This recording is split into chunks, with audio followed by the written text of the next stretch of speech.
Fusco. You know, Josh, you know what really sticks a lizard in my beer? What's that? When you got to constantly recruit people into the pipe band world, because it's like a nonstop recruitment fucking cycle, and I just want to kill myself every time we have to redo. Well, it's not just the nonstop recruitment cycle; it's also the fact that realistically, on a good day, 90% of those people aren't going to pan out. That too. So you're putting the work in for 100% of people, knowing that 90% are going to drop off, and you're only going to get 10. Yeah, it is really hard to stay motivated when that's going on. Yeah, absolutely. Yeah. But that is the job. That is the shit that we signed up for, I suppose. Yeah, you are right about that. But we'll get more into that. Hello, everyone. My name is Josh. Welcome to the Chanarant Podcast. And I would love to tell you about the explicit nature of this show, but someone else has already done it better. So I'm going to go ahead and pass it off to Dan. This is Dan the Man for the Chanarant Podcast. This is an explicit podcast, so if you're tender in the ear region, I'm going to give you 5 seconds to go listen to the Big Rab Show. That's 5, 4, 3, 2, 1. Fuck.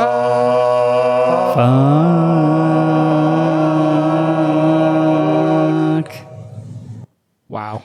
Thank you, Dan. Thanks for that great intro. Yeah, man. I'm glad that we know. I'm glad to know that we have people that will help us with the little things that apparently we forget. Yeah, he's way more creative than we could have done that a million times, and we just never did that. Fucking Just record it.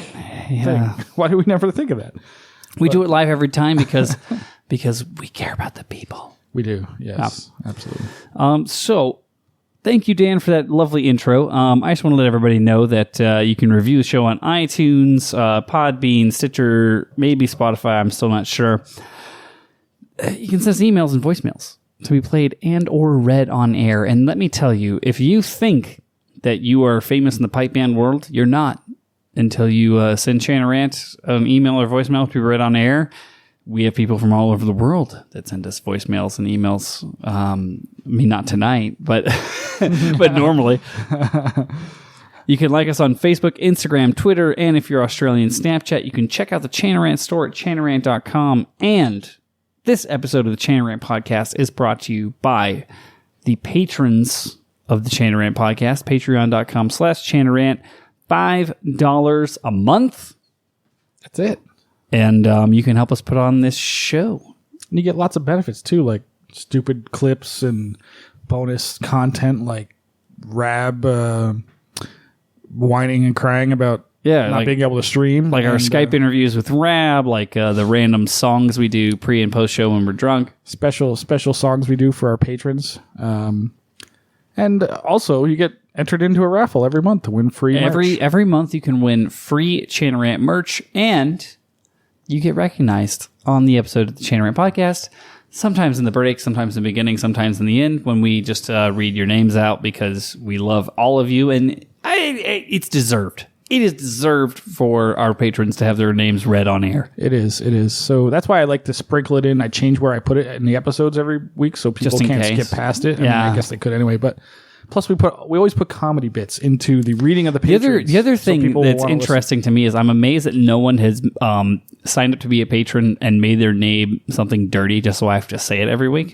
That would be smart, actually. I thought that would be the immediate, because I'm a shit, so that's what I would do in that situation. I'd be like, don't get me wrong, I'll be a patron of the Big Rab Show, but I'm going to change my name to Josh Big Dick McLongschlong just so he has to say it on air. And then he stopped reading the patrons' names on air, so my jokes don't work anymore now. I have no power over that man. None. Nobody has any power over him except for RSPBA and I. Exactly. So you better watch out, guys. Essentially, Rab and fixing the live streaming problem with RSPBA and I, it's the same plot as John Wick 2. If you've seen John Wick 2, he's going to be like... Is that the one where everyone dies? It's not going to be good. I've never seen John Wick, so I don't know. I know. I've never seen any of the Avenger movies. I've never seen John Wick movies. Okay, the Avenger movies you probably won't give a shit about. Are you going to slap my... Oh, I thought... But but John Wick you would love. John Wick, I think I would like. Yeah, you would I love just that haven't shit. gotten around You're to a classic action movie guy. Oh, yeah. Yeah. No, this is the new wave of good action movies. But we're not here to talk about John Wick. We're here to talk about bagpipes and dick jokes. Absolutely. Because this is the Apparently goddamn Chan and Ram podcast. Apparently sex, because that's apparently where you get hung up on that, too. I don't know. Yeah, I realized that recently. Some people are writing in. They're like all you guys talk about is like sex on the show and dick jokes and like random stuff. It's like, well, it's called the world's worst bagpiping podcast. Like, what do you want us to do? All we're trying to do is make you motherfuckers laugh with our misadventures. And I gotta say, the prostitute pee-pee story was one of the classic. That should be nominated for Dirtbag. We should have saved it for Dirtbag Olympics Part 4. We're Part 4 right now. I don't. Did we do Dirtbag Olympics 3? I think we've done 3. Yeah. Ozzy, this is why you need to stay and live here with us, so we know where we are. Yeah, because we have no idea what's going on. But yeah, no, the prostitute pee-pee story, escort pee-pee story. Yes, it's the same thing though, right? Like technically, yes, but escort. But one has more of a negative connotation. Well, like prostitute would be like a streetwalker. Like an escort is like a little more high end, a little more like casino based. Streetwalker for me, I would just think like hoe. No, that'd be a prostitute for sure. Fair. Yeah, $10 blowjob down on Trop in Valley View or whatever. Don't ask me how I know. This is why you come to the Chan Ram podcast for tunes and toots. We say toots. We're not talking about farts. We're talking about prostitutes. Yes, toots. Yeah, absolutely. But yeah, no, the prostitute pee-pee story, that was one of our better ones. It's so funny too because the amount of people that like messaged me after that and they was like, seriously, this is your fucking life? And I was like, not normally. Not before this fucking Chan Ram podcast happened. I don't know. We've had a lot of stupid stories before. I suppose it's a chicken and egg scenario. Like, was the rock and roll before the podcast or after the podcast? Right. Does the weird rock and roll scenarios, do they show up because of the podcast now, or were they always there and we just now blame the podcast? Yeah. I had somebody recently ask me who is going back through all the episodes to listen to them because they started late. But why? And why would you do that? They asked me, is that story about bagging that woman before her wedding really true? We would have had someone to verify that. We almost had somebody. Yeah. We almost had an eyewitness. These are the kind of shenanigans. We've been getting ourselves into trouble for 15 years. Yeah, it's weird. Yeah, you don't think about it at the time, but realistically, we're trash people. We're absolutely horrible people. Speaking of trash people, I want to give a great shout out to our good friend Brad at Roughtail. Oh, yeah. For being the beer sponsor of the Chan Ram podcast for the next 3 episodes. Yeah, we got lots of beer to go through. I fucking love me some Roughtail beer. Mm-hmm. This is not even a weird paid product thing. No, I like drinking and I like beer. Well, I suppose if you send us free shit, we will mention it. Granted, I don't like Oklahoma. No, I would never want to go. Well, no, I don't think I'd even want to go there, to be quite honest. It's like Florida mild, but yeah. So I've never had this. You had e-juice last week. I did not have this. But yeah, we're going to talk about the e-juice. I liked. I thought you would like that one because it is a bit of a hoppier beer, but it has more fruit flavor. So this one just says Josh. So I have no idea what it is. Yeah, he didn't tell us what these were. He just put our names on, I'm spilling all over myself. But cheers. God, they fill them up so much. They really do. Ooh, interesting. God damn, that's good. It's almost like a sour. It's not really what do they call those? A sour. It's not sour beer. This tastes a lot like the 666 beer. Does it? Yeah, the Team Josh 666. So if it is the Team Josh 666, I loved that beer. Thank you. This is interesting. It's very fruity, but it tastes almost like a sour, but it's not sour. It's got that God, it's so good. edge of fruit to it. So, but Brad, thank you for sending. Chan Ran episode 100 live at Roughtail. Ooh, there's an idea. We could do a big meetup in the center of the country. Nobody will come. Nobody's going to Oklahoma. By the time we get Oklahoma, by the time we get to 100, it's going to be winter. So no, there's no way, dude. By the time we get to 100, if we're not both assassinated by RSPBA and then I don't know what will happen. Or the St. Andrews College of North Carolina. Dude, I had one of their ninja assassins come after me yesterday, but luckily they were chewing chips so loudly that I heard them in the bush. Well, that's good then. Yeah. And I was just like, get out. And they're like, what is that? I was like, this is a gun. You don't have these in your country, but get out. If you ever get a chance, go to Oklahoma, drive over to Rough Tail Brewing, say hi to Brad, of course. Yep. The brewmaster, brew emperor. He's the bro master for sure. The bremperor. And, so here's to you, Brad. Yeah, cheers. Beer Boy Brad, your shameful defeat at the Battle of Peacock Hill due to non-entry is something we'll never let you live down. You make some damn tasty beer, my friend. Yes, sir. Cheers, motherfuckers. Woo! I literally almost looked over my shoulder. It's like, oh my God, she's she back. here? Unfortunately, she's not. But yeah, thank you, Rough Tail. Thank you to everyone who donated to help us replace our shit. yeah, that's another thing. We had some lovely, I don't know, sponsors. I don't even want to call it, but Just lovely beautiful people human beings who took pity on our poor asses. who just out of nowhere, because we got straight fucking robbed. straight up rod, man. And we appreciate that. You know who you are. We won't name you, but We were asked not to. Yeah, we really appreciate. But yeah, we love you guys. I appreciate it. I can't believe anyone would actually use some of their own money to help us keep making dick jokes, but here we are. and talk about sex, apparently. Yeah. And then the only other sad news is we have a sick intern. Lucy has been ill for like a week now, so she's moping about being an asshole. So if you're on the stream and you see me shout, go to your bed, like I'm shouting right now, because you need to go to your bed.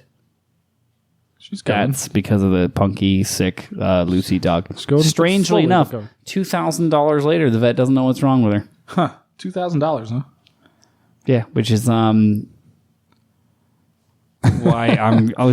I'm starting a life of crime for real now.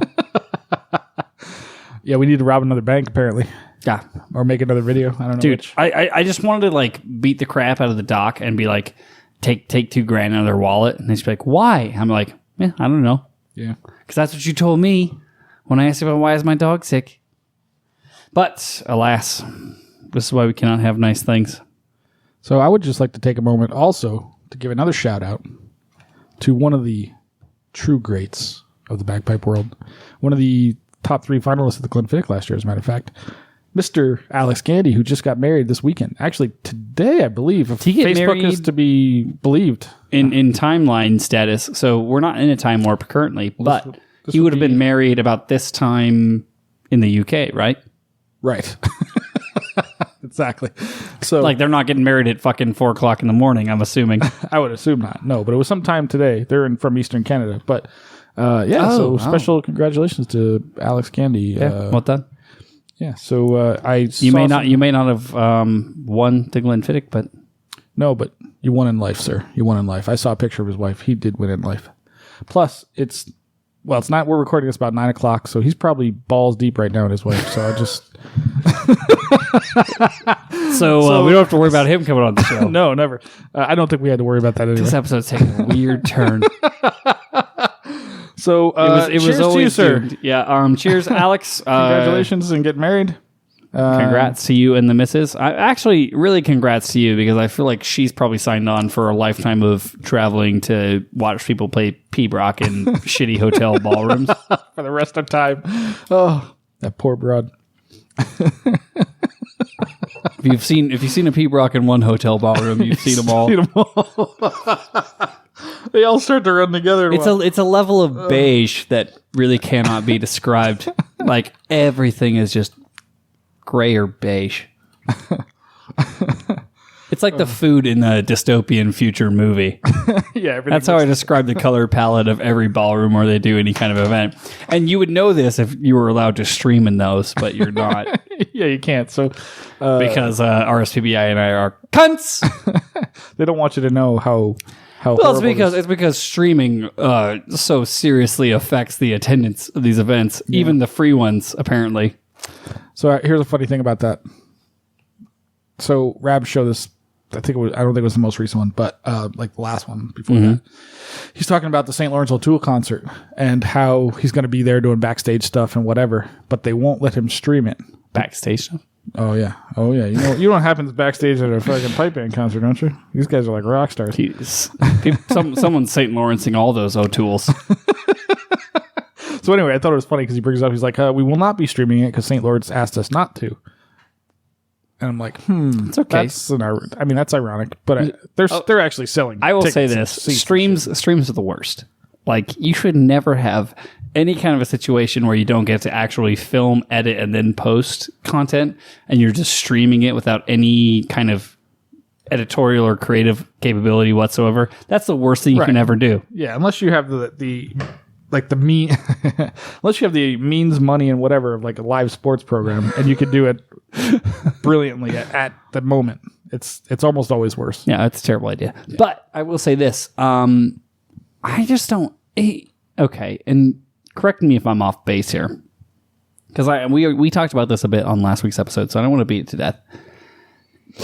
In my opinion, Rab is a national fucking treasure. That's fair. To a certain extent.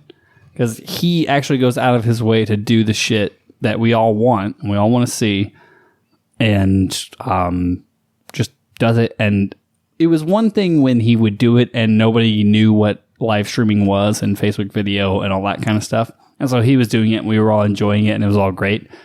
And now these like 90-year-old fucks are catching up and they're like, These Facebook spaces, meh, we don't want anybody streaming. What's a stream? Never crossed the streams. Here's something funny, dude. Last week's episode, I totally missed that you said this in the moment. You talk so much, sometimes it's hard to get it all in the ears at the time. But when you talking about me? You. So when I was listening to it to edit again, I tend to be something that was vociferous. actually quite brilliant, I thought, and it totally went over my head because I was so caught up in your. I know. All right, somebody get that here. We got to get that hero music going. But anyway, there goes my hero. But you said that maybe the reason why they don't want you to stream it is not because of attendance. No, it's because they don't want everyone to see if they fuck it up. Correct. Yes. So they, especially the judging, especially if like there's a weird call being made, like if it's in the live in the moment, it's always out there. They can't cover their asses. It's one of those things too, and this has to be terrifying for anyone that judges contests. The idea that it'll be filmed, posted, and everyone will review it. Mm-hmm. And then people can be like, "What the fuck were they talking about?" I mean, the world's is done that way, but they lose all control of the whole situation. But I think that's important too. I mean, I think that it's important to decentralize that kind of thing. Oh, absolutely. For us it is, but maybe not for the people in charge. That's because and as much as I love judges that I work with at the events that I have any modicum of influence over, because they're great and they're amazing and I trust them implicitly. For the most part, if you're the layman, you're thinking, what the fuck does that guy know? Or what does he say? Or if you don't know him, or even if you do know him and they make a dodgy call. And I would never be able to be a judge because I couldn't imagine the fucking pressure on those guys. Mm-hmm. But at the same time, it's the age of technology, dude. You got, like, I appreciate the people that are attempting to resist. But there's no ground for you to stand on. No, don't worry, guys. I'll make sure no one tapes and posts pipe band contests to social media for the next 20 years. I'll make sure that doesn't happen. It's like, dude, there are going to be people streaming that shit from their eyeglasses in 5 years. Right, true. And you have no idea. You just now... Facebook Live has been out for what? 4.5 years, and people that are in these organizations are just now realizing that it's a thing. Oh, that's why they're holding their phones up. Right. Like, people they gotta move faster. They gotta be more flexible. One, they gotta move faster, and they have to realize that it's not always gonna be the way that it always has been, and that's a good thing. Mm-hmm. Mm-hmm. I mean, I've heard stories when I talk to people of old school contests where people would bring in cassette recorders surreptitiously, and they would literally like hide their cassette recorder to record the performance to listen to it later. That's where we're at now, except for now it's your smartphone. Everybody has a recorder. Yeah, and everybody has one in your pocket, and it's like, guys, you're not going to be able to get everybody to like turn in their cell phones. Right. No, unless you're Perfect Circle, but You mean Tool Light? right. Exactly. So I think I've told this story once before, but Bruce Hitchings once told me, and Bruce is a top PBROC judge for sure, but solo judge around the world. Like he teaches at the judges at the highest levels. And he told me once that I asked him once why he never went into the band thing. He's like, man, I would never do that. Those guys, like when the world is over, like those guys book it for the hills. Like once the results are out, they don't want, like they're trying not to get run down by every pipe major in every band. Right. And Dixie, who you had at the games this past year, is a band judge at the top level. I think he was judging the finals of the Worlds 2 years ago or so, something like that. But the pressure, I can't even imagine, like all the shit you must get for making a call that, you make your call. I don't know. Whatever it's something that's completely subjective. I mean, this is one of those things that would be better if we had Doogie to talk about. Yeah. Because he has some very interesting ideas on the number of judges and how they should be listening to the performance. Oh, yeah, yeah. I don't think that's... he's made that very clear many a time. He shouted it from the mountaintop, I believe. He shouted it from the top of the Love Boat. Yeah. Exactly. But yeah, so. But yeah, no, it's interesting. It's worth looking into. Honestly, here's my stance. Here's what I will say. I thought you already said what you would say. Let people stream your events. Let people record and post. All it does is increase exposure. It was a free event, so you don't have to worry about admissions. And let me tell you, as someone that runs an event and has to do the marketing and all that stuff, nobody's gonna, like, the people that are gonna pay to be there are gonna pay to be there anyway. That's not, like, you're not hurting your gate. You're not hurting your ticket sales by cutting out live streaming. All you're doing is hurting your reputation. Right. It's just free marketing. Why would you ever turn that down? I have to pay people to come make videos in my events. If someone's willing to come do it for free, they're willing to come stream fucking 8 hours of performances. We did say this on the last show. If they're willing to come stream 8 hours of performances for free, you fucking let them, you dumbass. You give them hot and cold running blowjobs is what you do. You give them free beer. And you actually do that, don't you? You put those people in the VIP tent, don't you? What? Me? By the way, how much trouble did you get into for how many like free VIP tickets you wrote out this year? It wasn't where like people come up, hey Josh, hook me up. You're like, I actually didn't. Fine. I actually didn't write out that many. Well, just 2 or 3 maybe. But I got in more trouble, I think, for the people that I did not write them out for, because I was like mid costume change or I was working on something else when they tried to break in through the barrier and then name drop me. Mm-hmm. Are you talking about me? No, okay. It was not you. And that doesn't work. You cannot name drop me at my event. Was that Angel's wife? It was because I remember that happening. It was 2 humans. Was it? Because that was funny. It was 2 humans, and they called me, and I was like, "There's nothing I can do now." Like, you literally name dropped me and called me instead of just listening to my volunteers. Where on the flip side, if you'd called me in the beginning, I could have maybe figured it out. Yeah, yeah. But you decided to be like, no, I know so and so. But I know nobody. Dude, and nobody I explicitly tell every volunteer at my event, if someone name drops me, tell them to go fuck themselves. Like, tell them to be like, okay, cool. I know Josh. Yes, so do I. So that's why I had trouble getting into the goddamn fucking VIP tent. Well, that, and I had your name tag under Amanda Fooko. Correct. Yeah, you fucked me on that one. And then when I told the girl, I was like, she couldn't find my name. I'm like, so, and I knew you did that. So I'm like, yeah, I think you might have put me under Amanda Fusco. So can you check that? And she's like, looking. I think she was very drunk. She couldn't find anything. Couldn't figure it out.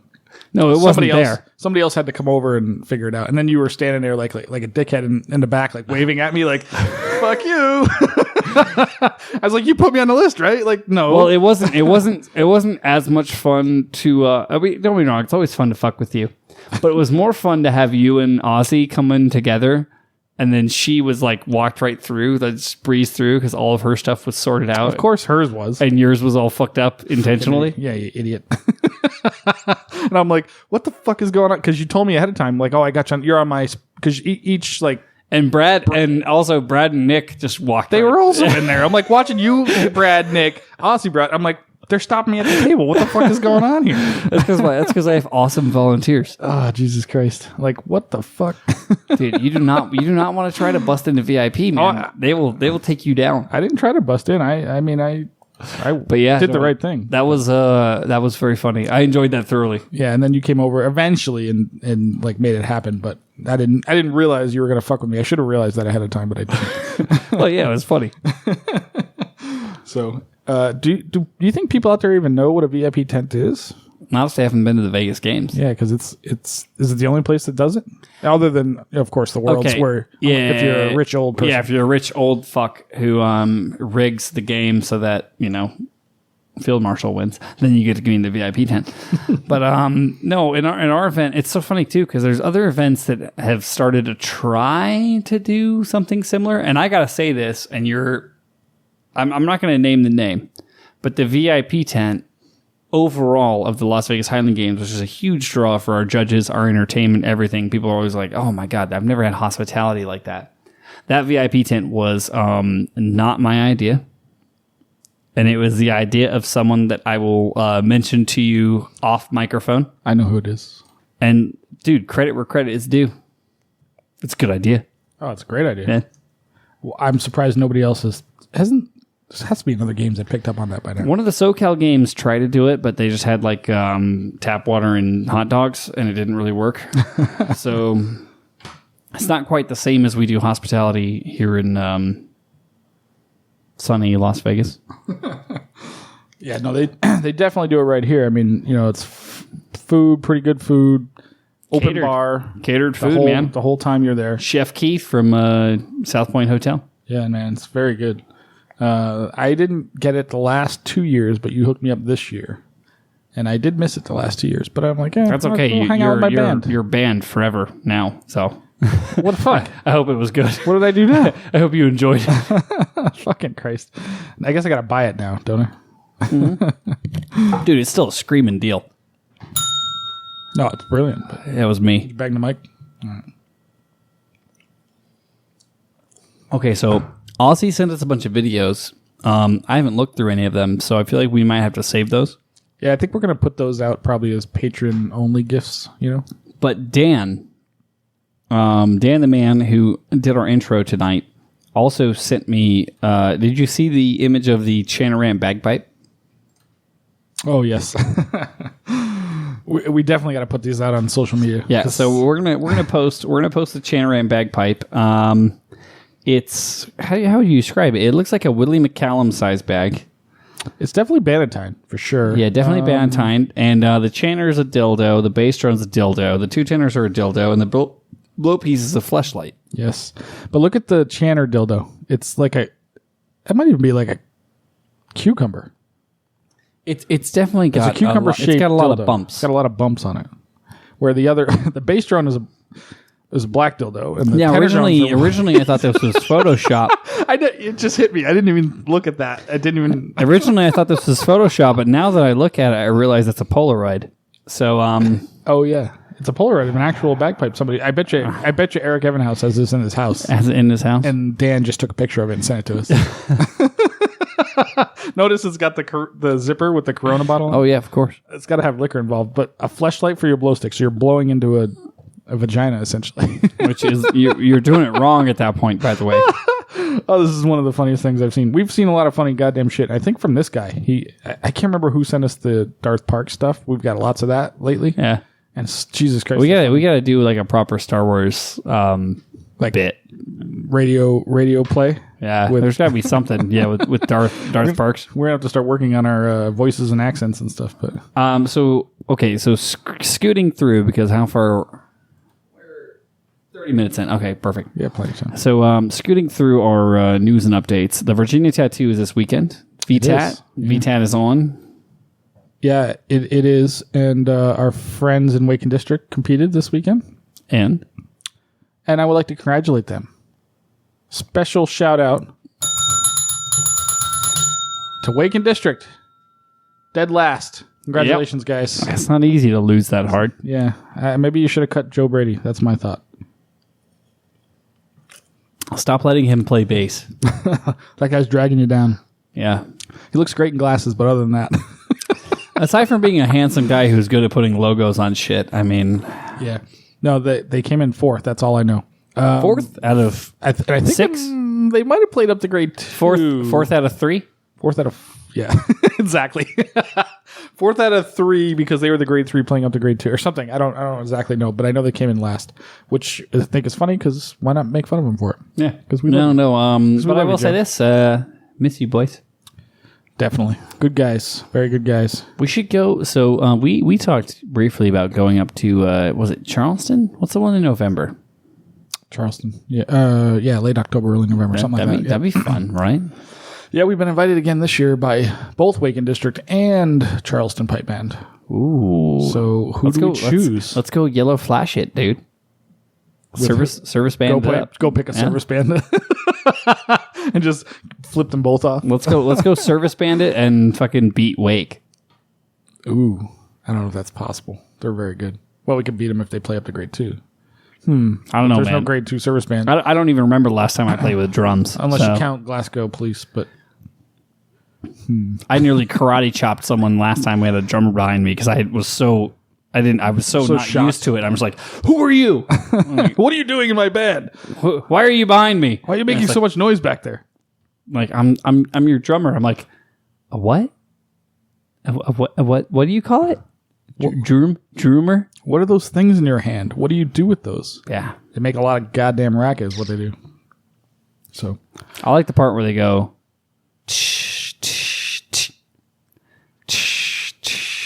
and then after that, I just tune out. I don't listen to the rest. I have no idea what they do after that.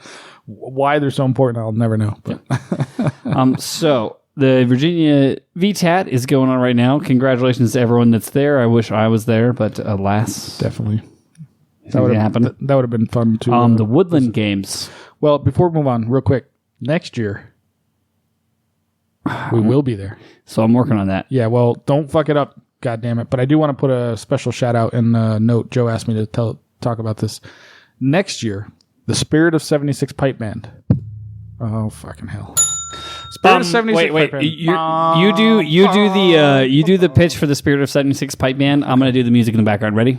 Yep, go. Bam, ba, bam, bam, bam, ba. Ladies and gentlemen, this is your chance to join the Spirit of 76 Pipe Band to play in the 2020 Virginia Military Tattoo. We are accepting pipers and drummers from all over the United States. And if we get really desperate, we'll take them from all over the world. We don't really care. Joe's not that special. But the Spirit of 76 Pipe Band will be getting its own special America kilts. And Joe will be funding this all through his doctor wife. So come and join us at the 2020 Virginia Military Tattoo and meet the man Joe Brady himself and drink lots of moonshine provided by people from North Carolina. Spirit of 76 Pipe Band. The only band for you. Give us a good original Brexit pitch. Ready? 3, 2, 1. Wait, what? And for those of you in the greater United Kingdom area, this is your chance to really Brexit. Exit the UK and come play with the Spirit of 76 Pipe Band because the UK is full of cunts. And the US, even though we don't have a world champion pipe band, that doesn't matter. We sure know how to have fun. Do it for the sesh. Hashtag for the sesh. That was a good advertisement. Not bad. Yeah, that's so, good. Joe, you could send that check for advertising to... No. If you want to be a sponsor of the Chanarant podcast and for our advertising of the Virginia Tattoo, that'll be $7,000. By the way, you can send that to bigrabshow@gmail.com. And I don't know if any of that was funny, but Joe's actually serious. He really does. He is looking for people to play with him in the 2020 Virginia Tattoo. Josh and I are Joe's going. always been looking for people to play with him. That's true. Josh and I are going. Josh is trying to find a way out of it by inconveniently scheduling the games for the wrong fucking date next year. Well, I'm actually trying to do the opposite of that. I hope so. Dude, I don't even want to get into the diabolical plans that are going into me trying to go to the Virginia Military Tattoo. I may or may not have ruined another local event so that we could take their weekend and then I could go to this other thing. I'm aware of it. Do you want to talk about it? No, I do not. Okay. All right, fair enough. I don't want to talk about shit. But yes, the Virginia tattoos have been fun. Also, the Woodland Games are a thing that's happening in Sacramento if you're bored. So, let's go to the raffle. Oh, yeah, let's do that. Do we have pipe band fail and win? We do. Okay, cool. So let's start with the raffle. Then we'll do pipe band fail and win. We'll do a break. Then we'll come back into the topic. How's that sound? Sounds good to me. Isn't it fun to the audience when we explicitly talk about what we're going to do? Yeah, when we just figure it out on the fly. Story of our life. Oh my God, we have a bunch of people in the chat too. Okay, so here's what we're going to do. Hold on. We're going to do the raffle. We'll talk to the chat. Then we'll come back in with the pipe band fail and win of the week. Sorry, I wasn't listening. Say that again.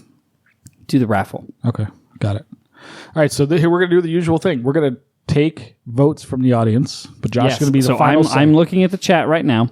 So all you got to do is give me like prices right 1 through. So 5. we have the monthly raffle of who's going to win Chanarant merch, and Fusco has randomized everything. I have. So I'm going to be talking to the people in the chat to try to figure out which number I'm going to pick. Yep. So chat, this is your chance to pick the number that's going to win for you. Of course, this is 100% random, but yeah, there's no way to know. We're just trying to make this more interesting because we've got time to kill and whiskey to drink. So, all right, what do we got, Josh? Are they talking out there? Are they talking? So we've got us. We've got Flat Pick Gal from Portland. Oh, okay. We got Tim, and we've got Ozzy. Oh, well, the usual characters apparently. Yeah. The usual suspects. And those are just the ones in the chat, but we have 8 watching. 8 watching. Apparently 7 now, but that's 2 more than we usually have because that's great. Everyone's one of the 6. Exactly. So Fusco, come on, people, pick something. You're randomized already. I'm ready to go. Okay, so I have to pick a number. What number am I picking between? You're picking from 1 to 5. Okay, so I have to pick a number between 1 and 5. Chat is not participating. So if you're in the chat, you gotta let me know a number between 1 and 5. This worked for Killian's advantage. Give me a like a Jeopardy music, like vocally though. Don't play Jeopardy music. Oh, that's so much better. Isn't it better when we do it just a cappella? Oh yeah, it's so much quicker. That's funnier. Ooh, okay. Okay, so I have a 2, I have a 3. I have a 5. Okay. People participating. All right, I'm going to go. This is really annoying. So I'm ready to pick. I'm ready to pick. Go ahead. I'm going to go with the wild card. I'm going to go with Flat Pick Gal. Right. 5. Number 5. Number 5 is number 4. Woo! It's a special one. Who is it? Who won? You ready for this one? I'm ready. Bethia. Is there a celebrate good times? Oh, Bethia won. Bethia won. Good job, Bethia. You won. You're not in right now, I don't think, but you have won Chanarant merch. She does sometimes listen on the live stream. She's one of our favorites because she was actually on a show that got lost. Yeah. We actually brought her in. The lost episode. Yeah, it's unfortunate, but it was good to see her in Vegas, too. Yeah, nice girl. Plays the wrong band, but that's okay. You have won. We're going to take a quick break. We're going to die. No, I'm just kidding. We're going to interact with the chat a bit, all 4 of them, and then we're going to be right back with the pipe band wins, fails of the week, and the topic of the week, which is very graphic pictures of Andy's syphilis. Pipe band life's not for everyone, and it doesn't always come at the right time. But with the Chanarant podcast at patreon.com/Chanarant, you can be there at the right time for you and your loved ones. It happens to a lot of guys. You're not ready to pipe band as hard as the Chanarant guys do. But with patreon.com/Chanarant, you too can be ready anytime, anywhere. So we are back from the break, talking to some of the patrons on the live chat. Thank you very much for everyone that's supporting the show at patreon.com/Chanarant. Fusco. Yes, sir. This rough tail beer is delicious. It's lovely, isn't it? I know we keep talking about it, but I just wanted to give a big shout out to Brad and his lovely husband Nick Wonderful guys. Thank you guys for bringing us the beer. Thank you for hanging out with us. Thank you for getting Fusco blacked out and Oh my God. throwing up. Aussie apparently has lots of proof of that. She sent us lots of videos, and I'm afraid to watch them because it's like that night that happened. But have you ever met two lovelier people than Brad and Nick? Oh, hell no. Wonderful guys. I really enjoyed their company. I've only, until they came to the Vegas games, I'd never even spoken to Nick. I'd only spoken to Brad. But awesome, man. Yeah. Awesome dudes. I really appreciate them coming out. Lots of fun. Just, Granted, still dropped the ball in the Battle of Peacock Hill, man. well, you can't, I don't know. But absolutely great sesh. Lovely to meet both of them. And the fact that I got a picture at like 1 o'clock in the morning of you throwing up in the sink at Hennessy's from Brad, and I was like, oh, okay. I will admit I had a hard time keeping up with those guys, or at least Brad for sure. I don't know Nick's state, but they can drink, man. holy shit, man. I'm like, I'm done. Toast. Of course, people are feeding me whiskey, but that's my usual downfall. Person was feeding you whiskey. Oh shit. Okay, so Fusco, I think it's time for the pipe band fail of the week. All right, so let me think of the order that I intended these, because they're kind of neither one's a fail or a win necessarily, but I didn't have much to work with. So there's gray area, is what you're telling me. I guess I'll go with the. Let's let the audience decide. So I've got two clips. Wait, you let the audience decide which one's a fail and which one's a win? Right. So I guess what I intended was there's a surprise one that you don't know about. I don't know about. Yeah. And there's one that of me playing today, of me attempting the thing that we've been talking about forever. The Highland Wedding. The Highland Wedding thing. Dope. I mean, I've been practicing it forever, but I was recording it today just to put some pressure on myself and see how it came out. And it wasn't great, but it wasn't god awful. So let's hear the first clip, and then let's hear the Highland Wedding clip, and we'll decide which one's the fail. Okay, that sounds fair to me. So I can't wait to see Josh's reaction to this one.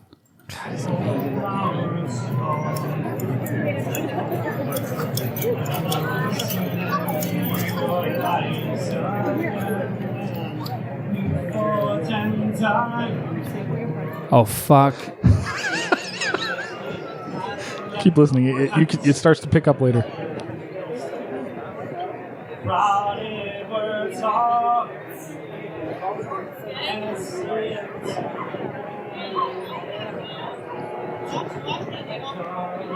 What's that other sound was shit in front of the stage?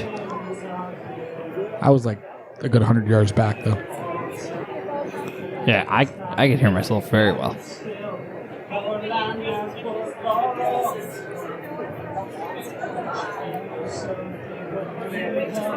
I was shitting my pants, too.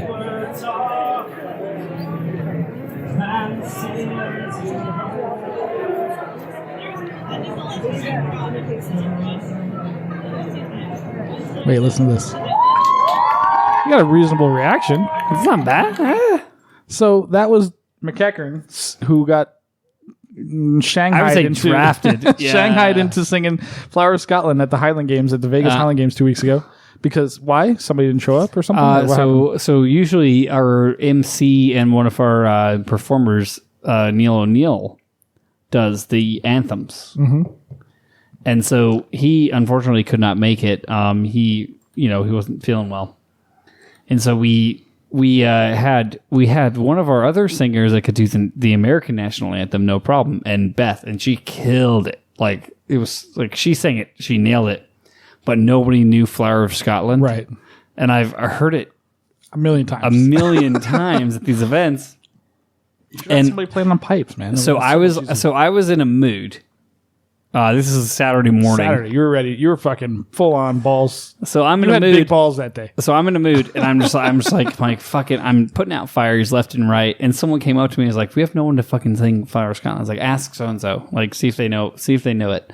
Like, we asked so and so, they said they don't. I was like, "Fucking fine, I'll fucking do it. I don't care. Just this is the least of my problems right now.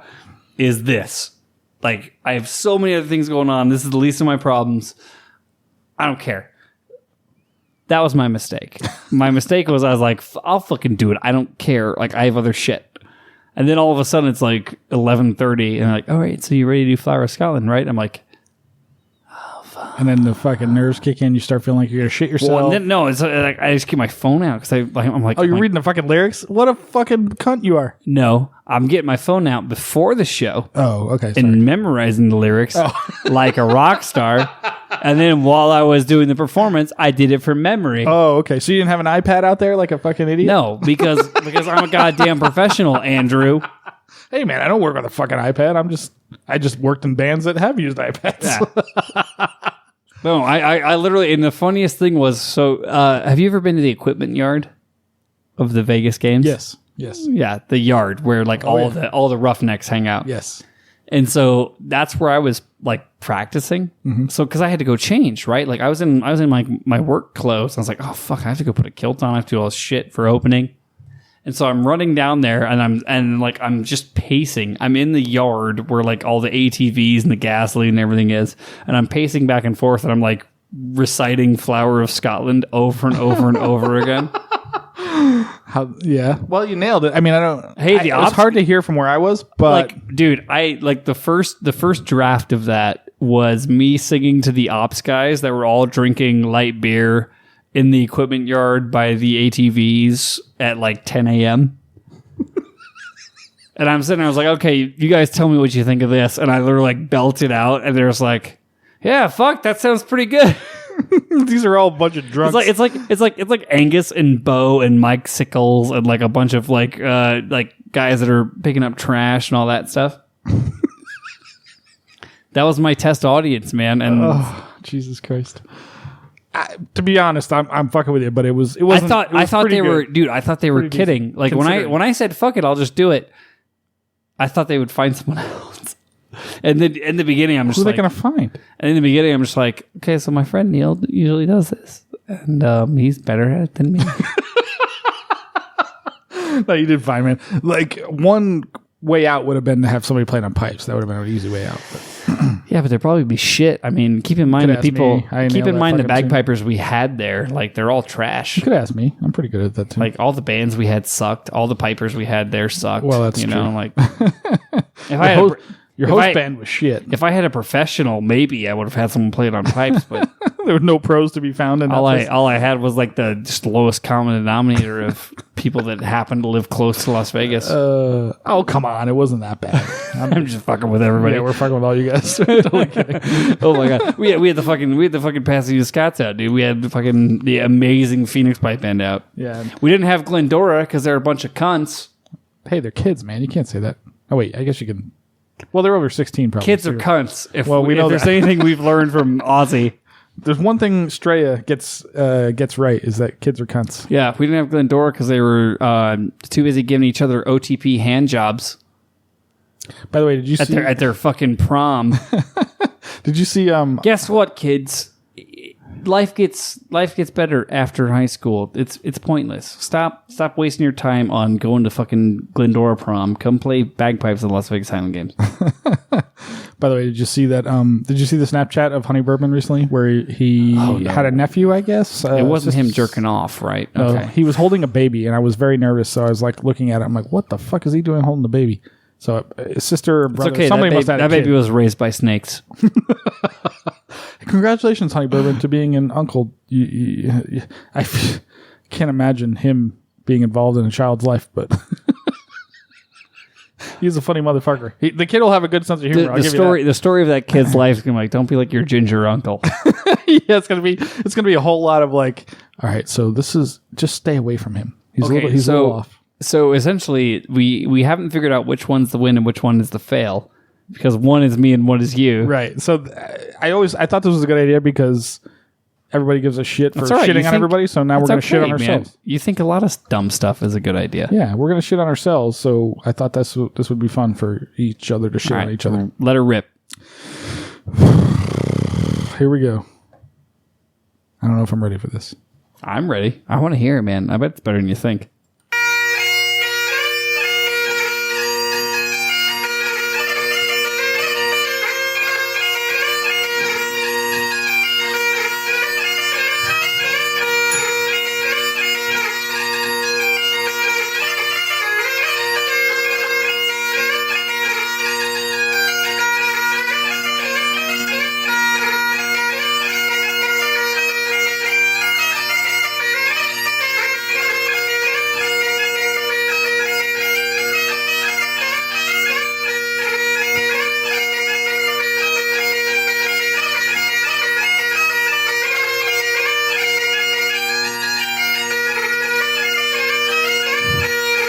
Okay, this is dope.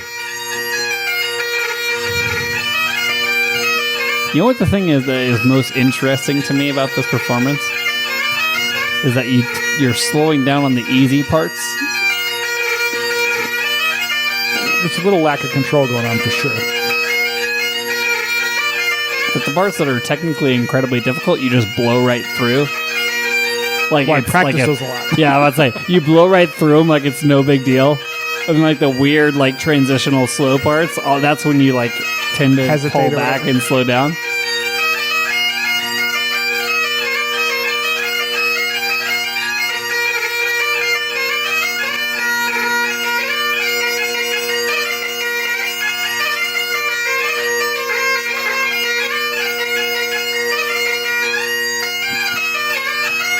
That was dope.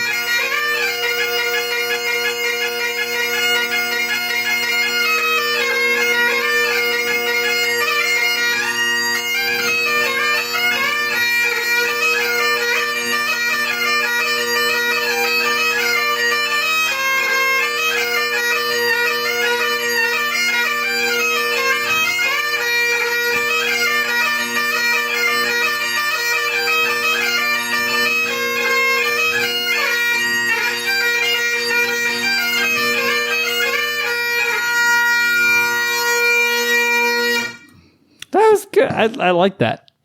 Yeah, it's some issues, some tempo issues, Yeah. little push and pull here and there. It was good. Couple It's so mistakes. funny. It was the push and pull of like the more technically difficult parts. Oh, it's You insanely flew difficult. through. I think I was trying to like hide those by playing faster. You flew through the technically difficult parts, and then like on the parts that you would consider to be more kind of bread and butter, that's when you had hangups. Oh, I totally got caught up in my head. I'm like, oh, this is the easy part, and then stopped thinking, all that stuff. It was like, it's funny because we do this with the band, Yeah. where we give people homework and make them submit videos to like help them get over nerves, because once you hit that camera on, it's like fucking somebody staring at you. It's exactly what it is. So it's the closest thing. It's the electric eye. It's the exactly. It's the closest thing you can get to standing in front of a judge or an audience or whatever at home, basically. So it creates that same pressure that you feel like, I need to get this right now. And that's what I was trying to do. I need to get used to this so I can actually pull it out in public. Well, it was a similar thing when we did the relay at last practice, Exactly, yes. which actually dovetails very well into our Our topic. of teaching and recruitment.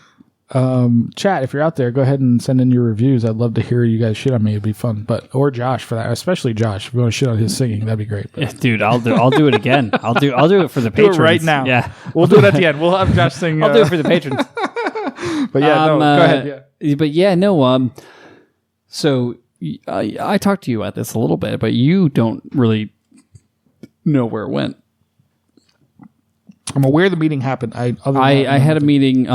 For those of you that are playing along at home, I was elected to the board of the executive board of the band that shall not be named, because it is a 501c3 nonprofit. Right, so we have to have a board president. have to have a board. Vice president, treasurer, etc. And I volunteered my I want to say talents, but I don't know if I'd say that. yeah, At least your time. input, I suppose. Input, like, yeah. Josh likes to throw out a lot of ideas. Yeah, like I got good ideas every now and then. Here's a bunch of shit that I'm not going to follow up on. Signed, Josh McKechnie. Or that I don't have the time to. Well, either way. I mean, Like, hey, if I were you guys, here's everything I would do to make this successful. Take it or leave it. I don't care. Bye-bye. But yeah, no. So one of the questions that has come up a lot recently for our band, and I know that people are used to us talking about the band that shall not be named and the trials and tribulations of trying to have a competitive band in the lower grade, is how do you recruit? And what is the process there? So I took that problem to heart and I thought about it. And I applied the old brain muscle. yeah. Not the penis muscle. Well, I've only got 2 muscles. People are going to accuse us of using the penis muscle for this, but go ahead. So the process I came up with was, and I'm interested to hear feedback from the audience, because one of the great things about the Chain Rant podcast is I love to hear how other people have solved the problems that we have. But I thought to myself, okay, like realistically, what is the lifetime of a competitive member of the band that shall not be named? I almost said it, but I didn't. That's fair. I fuck it up all the time. In my mind, stage one, right, is you're a prospect. Right. Okay. You're a person that saw the band at an event and said, I would love to learn to do that. Which we had a couple big events in the spring, which everybody does. Yeah. St. Patrick's Day, and then of course our Highland Games, which for us is in the spring. So we get a lot of interest around this time of year. That is like stage one in my mind. Stage two is you're a student. Like, the prospect is the person that's like, oh, well, I'm interested in learning how to do that. The student is the person that says, they actually follow up. They send you an email. Hey, remember when I met you at such and such? Now I would like to learn. What do I do next? Like, and then that person is a student until they're essentially kilted, in my opinion. Right. No, that makes sense. Yeah, sure. And there's different ranges of students. But the big thing for me too is like there's gotta be, in my mind, there's a post. So there's like a prospect, a student, a member, and there's a post member. There's probably a lot of stages to post membership, but we don't have There's it well three, defined. actually. Well, we do, yes. In my outline. Sure. So you have a person that just essentially you have like inactive, retired, whatever, like that's a person that moved away. You have like a left in good standing, maybe still keeps their gear, and they'll show up every now and then. That's what you're referring to. Okay. And they'll show up every now and then, or maybe they won't. And you have like a left in poor standing where it's like, even if you wanted to come back, we're not going to say yes. Angel's three of those categories. He's all He's three. in every one of those categories. And my thought is like coming from, and like full disclosure, the nature of my work right now, I work in marketing for a membership organization. So full disclosure, my thought is, okay, your first kind of pool that you're going to draw from is your prospects. You're going to draw them into students. You're going to draw your students into members. The people that used to be members should also have a category where you're trying to draw them backwards into being members again. Like Iceman is a great example. Yep. Where it's a person that left in good standing that now you should milk and like bring them back in. So are you aware that, have you actually seen the band roster? The one that I upkeep? Yes. Have you seen the second tab of that? Yes. I keep track of all the old members and stuff. But there are people on the main tab that shouldn't be on the It hasn't main been tab. updated in months. But yes, you're right. Sure. But yes, that I keep that on purpose. No, 'cause someday maybe we'll come back. I get the idea. Yeah. So that's part of the plan. The other part of the plan, and this is the part that I'm gonna get to try to sell to you on air. Let's explain this. What we're doing here. Okay. So I was not privy to this meeting. Nope. I didn't know about it. That's because you're the pipe major. You're not on the board, motherfucker. Yeah, but I'm only the most important person in the band. Especially Everybody's the most important person in the band. when it comes to me having to teach all these people. Right.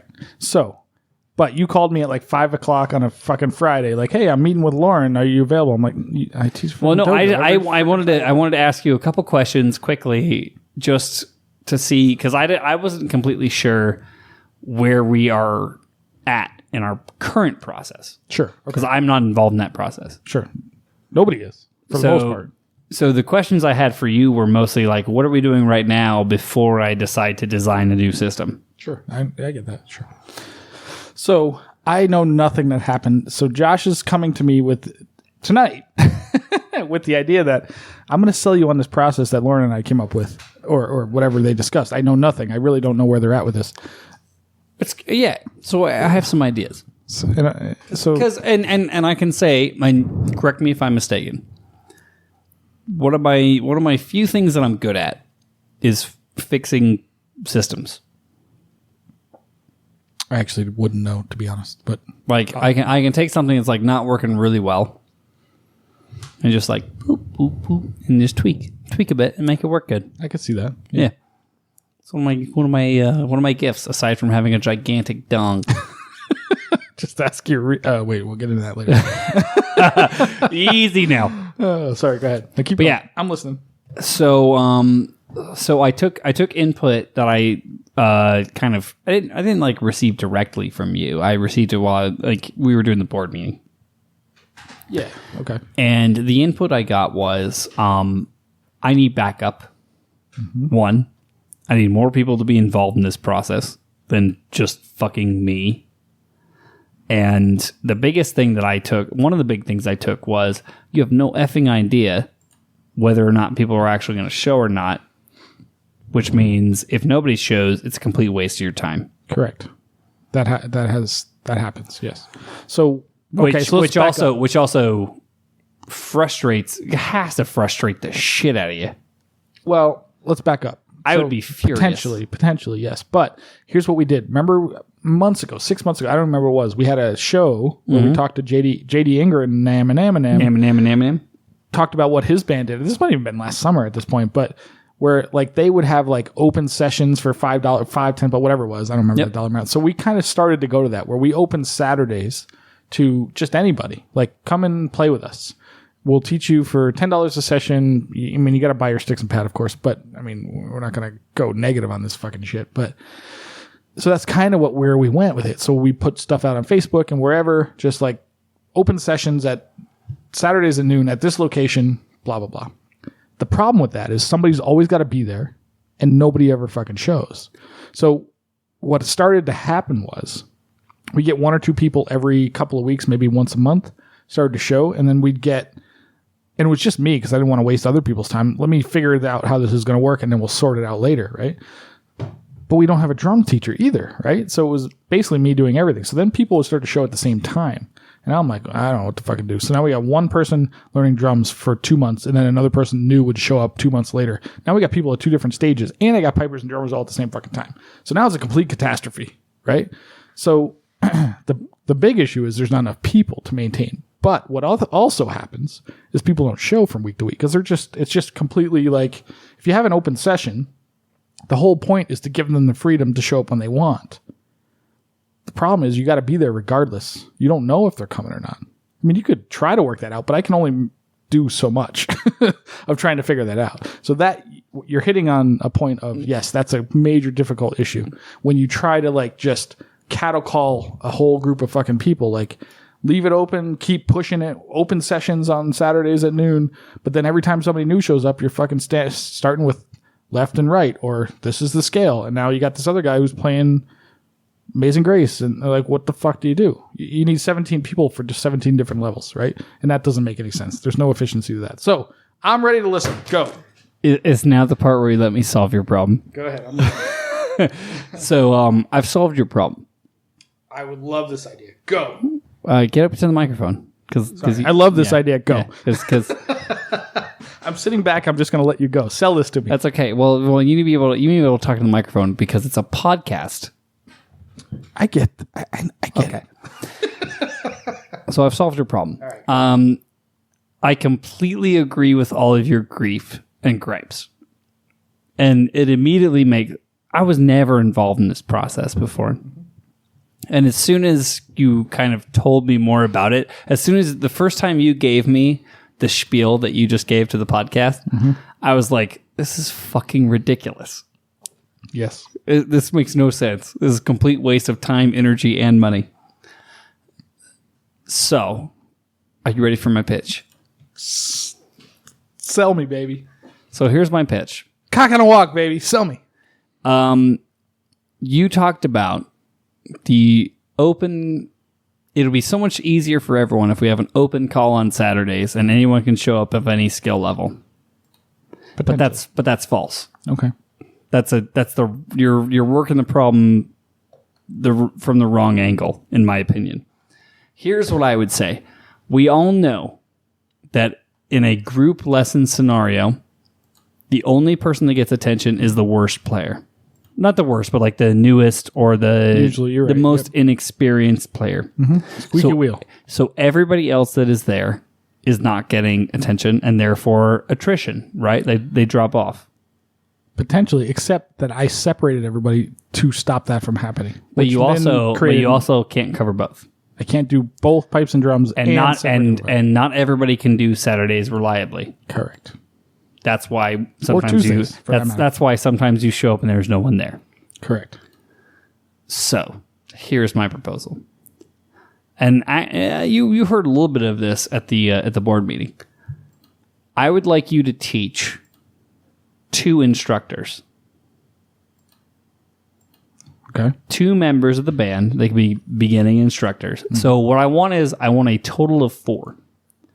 I want a total of 4 band that shall not be named instructors. 1 will be you. 1 will be me because I'm the pipe sergeant.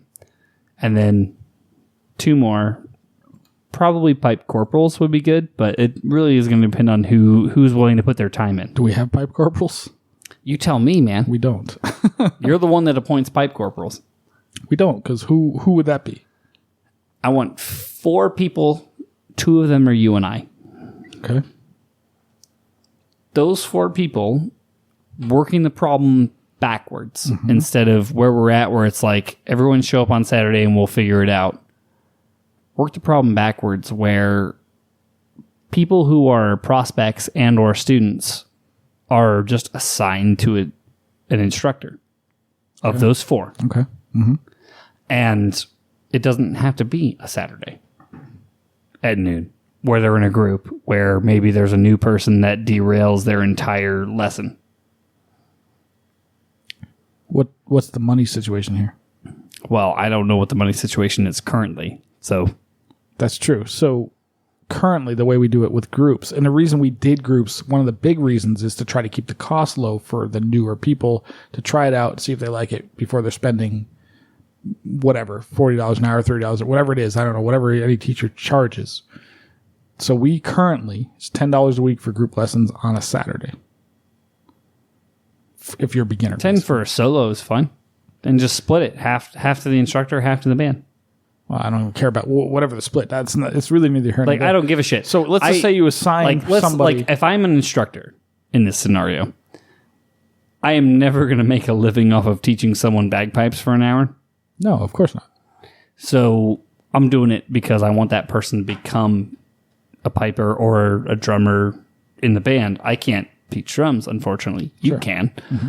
But it's one of those things where, in my mind, like as soon as you kind of decentralize it and make it one of those things where now, okay, there's 3 students assigned to Piper A, 3 students assigned to Piper B, 3 students assigned to Piper C, and they just make time. So, are you willing to spend 3 hours a week teaching people essentially for free? Assuming that they are going to like a mutually agreeable schedule, yeah. If I don't have to be there on Saturday and it's 1-on-1 versus 1-on-6, and it's like, okay, I can come to your house Wednesday at 6, or number 2 can come to my house at Friday at 8, or one of them come to my house at Saturday at 9. Like, I'm totally fine with that. Play Channer for an hour. I don't give a shit. As long as the person actually joins the band. Okay, so that's the idea. The idea is because the other problem we have with group lessons is the person who is the weakest gets 99% of the attention. Something like that. Sure. So it's hard to push people through. And all I want is to push people through to where they're a member. Mm-hmm. So it's like prospect, student, member. The student stage is where we're actually teaching. As soon as they have a kilt, they're getting free lessons every fucking Tuesday, as far as I'm concerned. Yeah, band, I mean. Yeah. True.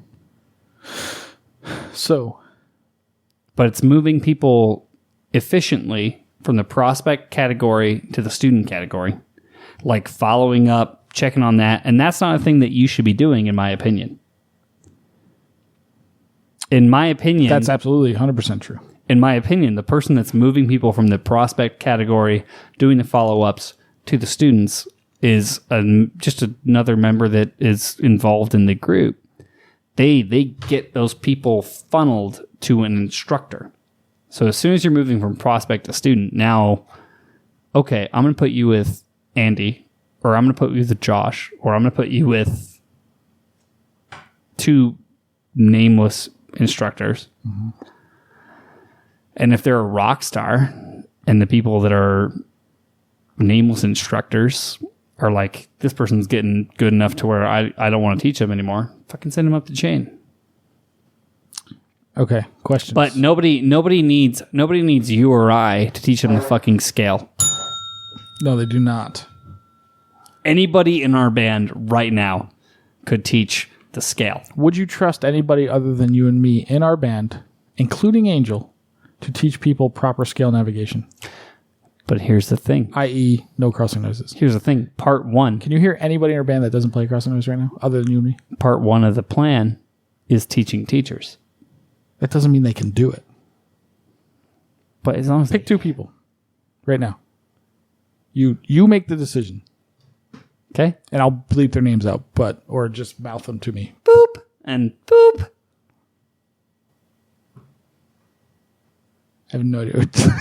I have no idea if I can describe it right now. But anyway, there are people that we have. Okay. So in my opinion, this is how it would work, right? Like if I'm at an event and someone says, "Holy shit, bagpipes, that's totally cool. I would love to learn to do that." There's a pipeline. Boom. I immediately take that contact info. I send it to whoever's kind of leading or administrating this program. And that doesn't have to be one of the instructors. It has to be a person that can answer emails quickly and efficiently. Sure. Who's that? Oh, dude, I got ideas. I got plans. Trust me. I'm not going to do it on the air, but... No, I understand the limitations of where we're at right now, but the concept's brilliant. The that person follow through is the question. So I'm gonna be like, I am fully willing to give. I'm gonna be random person that decided that they want to learn bagpipes, right? And I'm gonna tell you about my experience. Let me be random person, and you tell me, and I'm gonna tell you about my experience going through this pipeline. Okay, go. So my name will be Dick Schmick McVagina. But my friends call me Mick for short. And so Mick Dick, go ahead. I saw this pipe band that had bad cutoffs play on St. Patrick's Day, and I want to learn to play bagpipes. Okay. So I walk up to one of them, and I say, "Hey, cutoff wasn't great, but I'd love to learn to play bagpipes. My name is Dick McLongschmidt McFuckstick." Or whatever it was. Whatever it was. They call me Mick for short. Okay. And the person that is in the band, whoever they are, no matter what, they're wearing a blue kilt. At that point, they're a member. So they take down my contact info and they forward it to the appropriate hub. The person who handles these kinds of things. Then I sober up. When does that ever happen? I sober up. This is my fictional character. Oh, right, okay. I sober up and I decide, maybe not. That doesn't sound like nearly as much fun. No, you have to be here for this. I'm listening. Yeah, but they can't hear you, dumbass. I'm listening. And so, like I sober up. I'm like, that whole thing where I was talking to the bagpiper and I wanted to become part of a bagpipe band. Nah. Seems like a lot of work, and my KDR in Apex is not that good.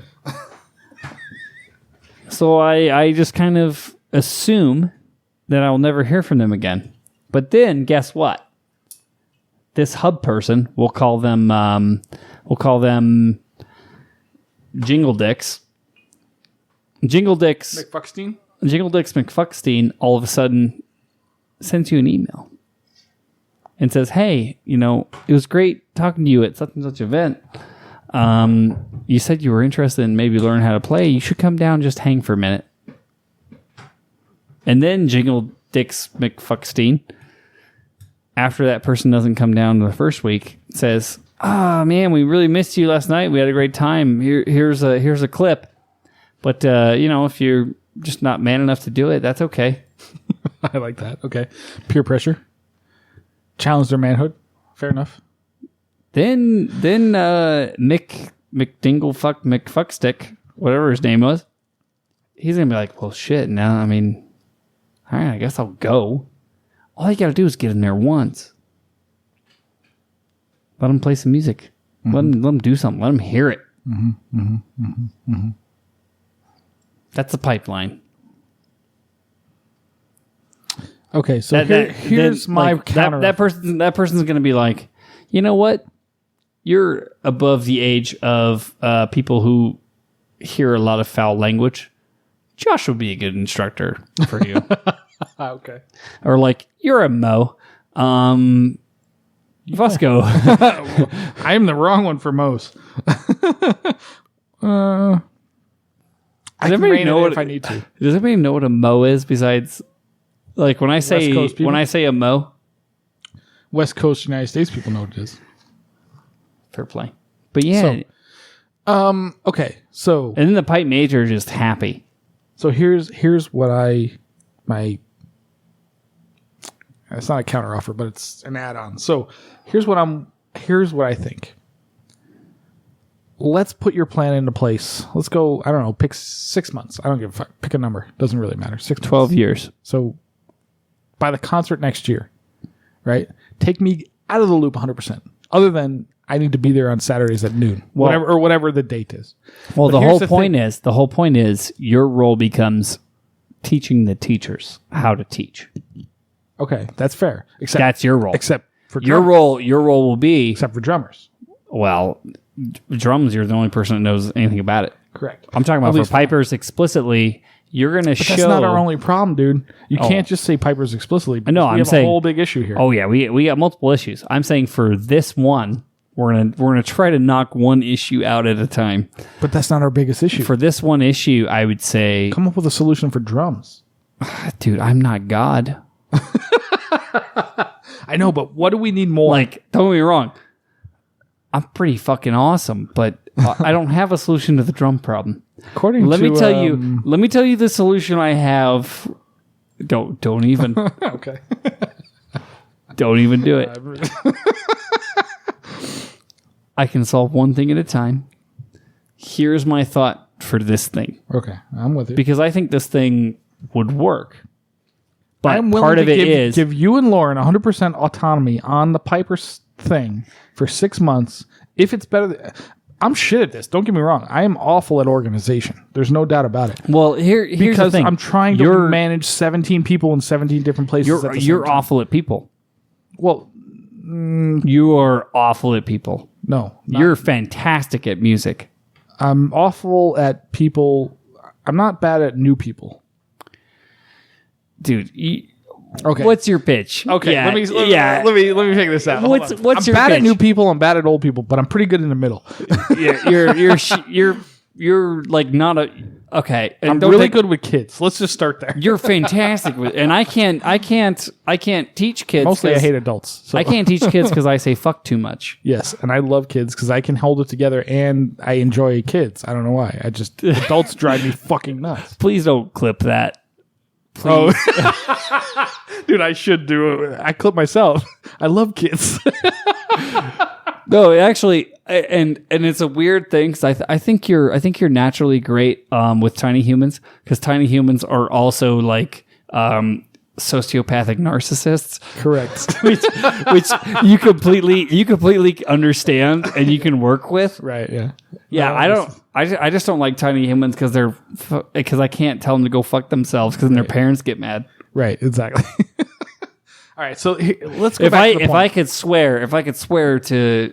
You do though. You fucking fuck up constantly around kids. I swear at kids all the time. Yes, you do. Yeah, dude. I kicked a kid the other day, like down on the ground at the fucking Highland Games, and I'm not proud of it. Was that me? No. There was a kid. So this kid had it almost looked like the Master Sword from Zelda, the blue one. You remember that one? Yeah. But it was like foam, and he was like bang, bang, bang on my leg. Because I had a kilt on, so he's like, oh, like you must be part of the show, or I don't know. And I was like, oh, I think the first time I was like, oh, you got me, you know, like I was trying to play along because that's what I've been told you're supposed to do. Mm-hmm. And then he came up again. He's like, bang, bang, bang. And like, kind of got me good in the thigh. And I was like, yeah, bang. And I just, boom. Just fucking Dude, you were terrible with kids. Just fucking Sparta kicked the kid. You Sparta kicked the fucking kid, dude. That's fucking ridiculous. All right, so Which I didn't realize was like not a thing you're supposed to do. Well, dude, when I was a kid, I got womped on constantly. so did I, but that's because we're men. We're not cunts like kids are today, but It wasn't called a Sparta kick back then. It was just called a kick. it was Dad's whiskey kick. It's like dad's over your shit. Dad's had enough of your shit. Right? So I want to going back to the teaching thing. Okay. But like that's a perfect example, right? Like if you have multiple instructors, you can cater because like you like teaching kids. And you're good at it. I do like because they're also tiny narcissistic sociopaths. That's not it. It's just I like teaching. They I like teaching they adults. don't argue. They don't argue. Kids, adults. I like argue all teaching adults because I can tell them to go fuck themselves, and they listen to me, the time. Yeah.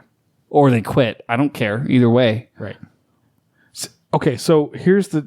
I love this idea. I'm not philosophically opposed to this idea at all.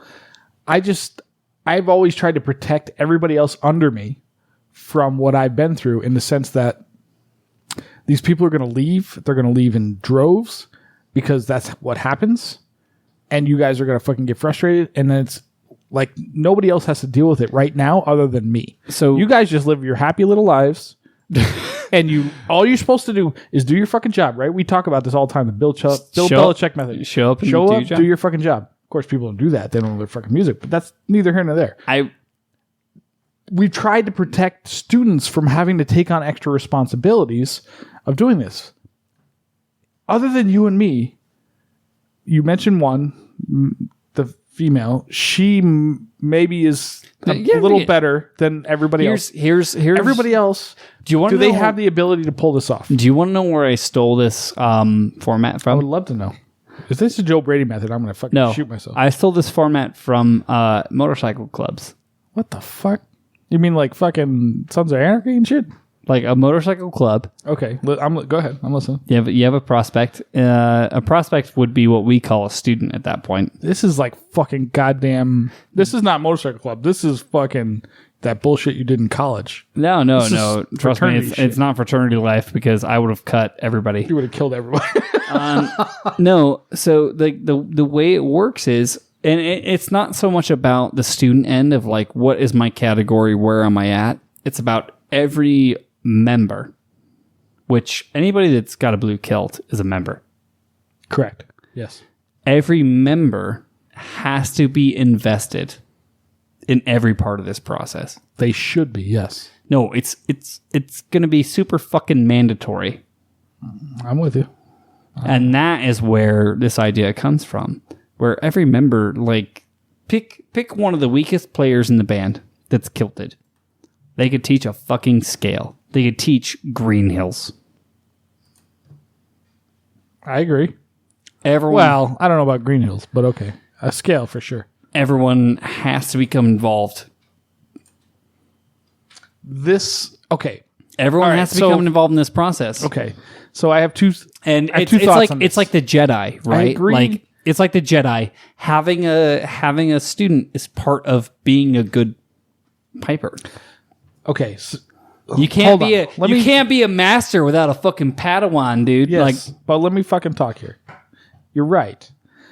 We all know, everybody out there that's been involved in pipe bands knows that to be a better player, you need to be it helps to be a good teacher, or it helps to at least try to teach, because it helps you learn, right? There's no doubt about that. That's true.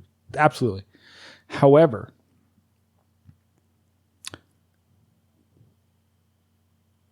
what the fuck were you saying? Go back to what you were saying again. No, you were making a point. I'm trying to remember. You were trying to shoot holes in my Padawan. No. It's not a whole. It's not a whole thing, but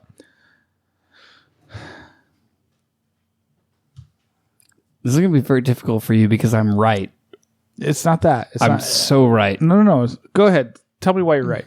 I've already told you why I'm right. Say it again. Like, it gives you more investment in the pipe band. Yes. Okay. So stop there.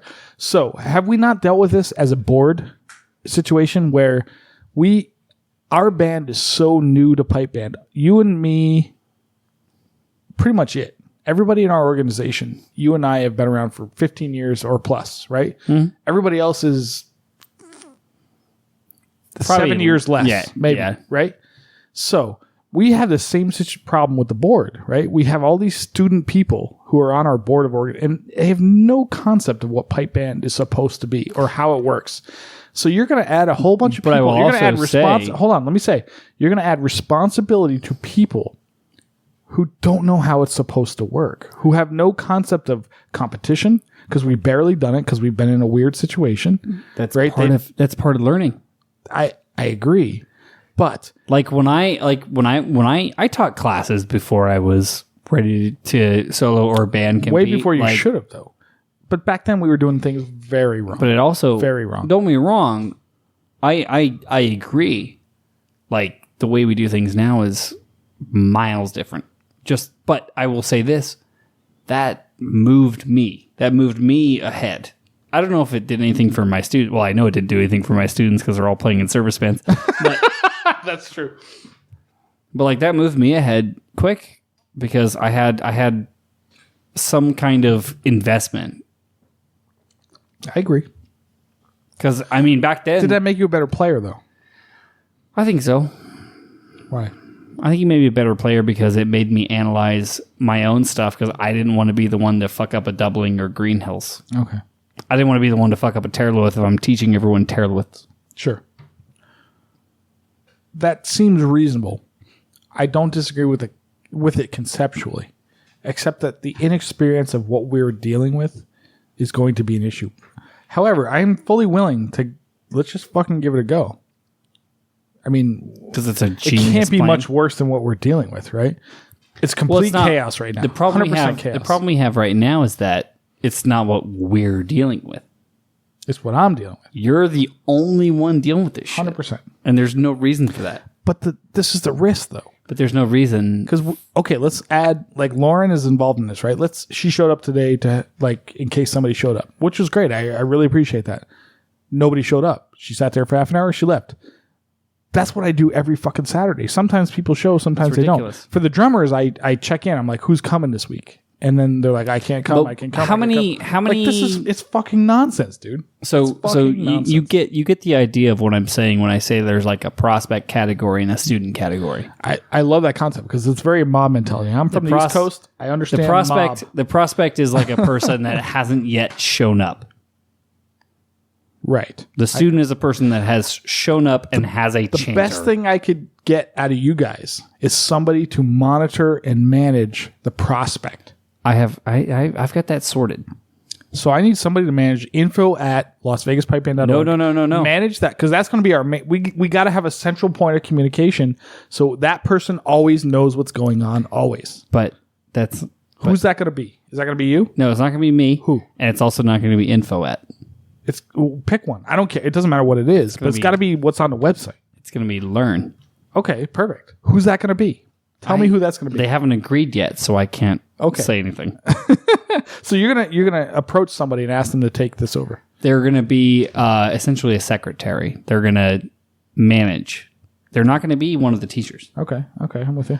They're going to be a person that can be enthusiastic, can talk to these people, and convert them from prospect to student. Because once you're a student, the attrition goes down, right? Once you make it from, I saw these guys, I would love to learn to play, to I'm sitting at the table with a chanter, you've cut off 70% of the attrition right there. Why? What do you mean? Because they have a physical instrument in their hand and they actually are there. You're going to get way more people that say, I'd love to learn, than people that actually show. So it's the process of moving people from column A to column B. What's column A? What's column B? Column A is I'm at a gig on St. Patrick's Day and this guy says, that's really cool. I'd love to learn. Okay. Column B is sitting at a table learning a scale. Have we not done that though? With open houses and shit? But What's the fucking turnover to that? But it's the wrong move, right? You don't agree with open houses? You don't like that concept? I liked the idea originally until it didn't work. What didn't work about it? People fell off. Is that not what's going to happen anyway? I mean, what's different about your plan versus open houses? The difference between my plan is you don't have to go to Saturday at 12. But you got to have a time. You got to pick a fucking time. Like, dude, you can't offer private lessons for fucking free. You cannot offer private lessons for free. They can pay for them. I promise don't give you a it's shit. fucking the wrong idea. No, they can pay for them. I don't give a fuck. I don't care if it's $10, but they got to do... How much does someone pay for the group lesson on Saturday? It's $10. Okay, so... But there's no group lesson. It's Instead- 100% solo at this point. Instead of that, it's $10 a week. You schedule with the person who is going to teach you, Okay. and you fucking they come here and sit at the table with me To your they house go- or whoever's house, whatever. They go wherever. It's totally based on availability, Okay. Okay. and they pay $10, and the fucking instructor can pocket $5, and the band pockets $5. Who cares? Right. At that point, it's just covering the cost of a beer when you're done. It's not even that. It's you got to have skin in the game, man. Or you don't give a no. fuck. For the student, I totally agree, Yes. and I'm a person who thinks that because I've worked in the music field and because I've worked with artists before, the way that you show a musician or an artist that you appreciate their work that they're putting into something is you pay them. You pay them, You don't have to pay them a lot. No, not necessarily. A fucking tip, dude. I can't tell you how far does a tip go when you're at a fucking bar playing a gig and they give you an extra $10 to go buy a fucking drink. Like if I have a student that comes and meets me here and they pay $5 to the band and $5 to me and it's an hour, you already know it's not going to be an hour. You already know that lesson's going to go longer. And I don't care. That's not how I'm going to make my living by any means, especially not with my sick puppy. Sure. That costs thousands of dollars. Yeah, fuck you, Luce. But it's one of those things where it's it's not about that. And I've had that conversation with people so many times. When it comes to musicians and artists, it's not about them making money so much as you recognizing the work they're doing. Yes, exactly. Yeah. I could go play guitar and sing and you pay me $5 and I'd be like, well, at least you fucking recognize that I did a bit. Dude, I played in numerous local bands where we end up with $30. There's 4 of us, $30 for an hour. Wait, we each got $5. Yeah, you buy a round of drinks and But you call it an evening. This is the life I've chosen. I get that. That's okay. I don't have a problem. So my idea is you decentralize it to where it's not all based on the pipe major. By the time they're getting to you, they're about to be kilted. And they need to know the proper way. That's key. But that's Absolutely why key. there's in this pilot, in my opinion, in this pilot program, there's 4 instructors. 2 of them are me and you. I very much like this in and you're going to show that you're going to explicitly show people this is what's important. this is how you're going to teach this. Yes. And the thing I like about it is there's flexibility, right? Like if instructor A and instructor B, if all of a sudden they're like, this person's moving quick, I got to send him up the chain, or this person's moving, or if we have someone that's not keeping up, send him down the chain. Mm-hmm. Sure. I think that makes sense. And it's a more effective use of everybody's time. Because realistically, students should come to us. They should. If you're really into it. The reality is very different, but I'm okay with you guys learning this the hard way. I'm okay with that. I think there's potentially opportunity.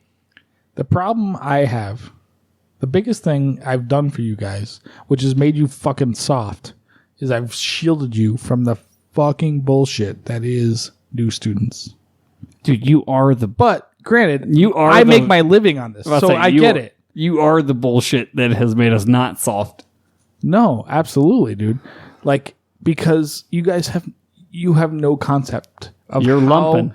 Consistently people You got to keep in mind. don't show up. You got to keep in mind. I've done this before. You're 15 lumping. years ago, dude. Yeah, but you're lumping. What does that mean? You're lumping us all in. Okay, so you're a little different because you have some experience. No, I But remember let's it, take the dude. top two people after that. The two people you named. They have no concept of how often they're going to... I don't even trust them to show up. But they also- don't show up to fucking practice. You expect me to... You want me to trust them to fucking bring in new students? Would you consider yourself overwhelmed? Yes, absolutely. So what's the worst thing that could happen? That's why I'm on board. I'm like, what's the worst going to happen? They fuck it up a little worse than me because it's already a complete fucking shit show. The whole point for me is I would like to move you to focusing more on Pure competition band. music. Yes, absolutely. I agree. I would love Higher level That's shit. all I want to do. Higher level shit. Because and I don't want you to take this the wrong way. No. But you're not a people fucking person. I'm not at all. I'm the opposite of that. Not even close. Like, I fucking hate people. Like, Just understand that. I fucking hate you all. it'd be great if the first contact someone had in the band that should not be named Was not me. potentially was not you. Yes, but we had Van. God, he was so good. This is the thing, though. Here's a great example. He was such a rock star. Van was the best thing that ever happened to us. I miss him Not every day. because he knew what he was doing, but because he was the greatest. He was the greatest social person He was of the all greatest time. salesman of all time. greatest salesman of all time. But here's the thing. Still is, in my opinion. I think he's still probably the greatest. Oh, I'm salesman. sure he is. He does great things for his band wherever he is. But here's the thing about Van. So it just as an example. So sometimes when I would get a student from Van, when he would bring him to a certain point to play in the band, because his goal was to get him in the band as soon as possible. 100% as soon as possible, no matter what, as soon as possible. Then I had so much stuff to fix. Well, Because he just got him there as soon as possible. the one rule that I made in this brainstorming session was Rule to rule them all. build the infrastructure first. I agree. I don't So disagree. the process will be built. The teachers will be trained. Okay. Everything has to be in order before Listen, we you're say the go. motherfucking vice president. I will buy into this shit. I will let you take this over. You tell me where I need to be and when. You make this happen, and I will give you 6 months to make this fucking more efficient than what I'm. And my shit is shit. I know this sucks. I know my But process sucks. it's not your strong suit. No, it's not. It's not at all. My wanna- strong suit is music. That's it. I wanna- Tuning and music. I want everybody to play to their strengths. So I would love your help on this. I would love it. It's super fixable. I didn't realize it was as big of a problem because I'm new. Yes. No, you're the- new to the fucking board and all that. I'm new to the administration game, which. But I can say this: one of the things I'm good at is I fucking solve problems. Well, we'll see. So we're at 2 hours. That's okay. This is an interesting episode, I think. So I'm okay with that. What else do you want to get to before we do final thoughts? I want to get to. Okay, so we've discussed this. We've gone round and round. So there's one last thing I want to get to before we move on to final thoughts, and that is this. Recently, McEachern, that guy, has pitched a no-hitter until today. So I want to talk about this for a second. So let's just go through this for a minute. Yeah, it was. Josh had a very good couple of days. It was up until about. I would say about 4. Wait, I got to say one thing before we start. Hold on. God damn it! You son of a bitch. Drink, motherfuckers. Josh has recently had sex with a female sooner than November. I had sex with a female earlier than that. No, you did not. Yes, I did. No, who?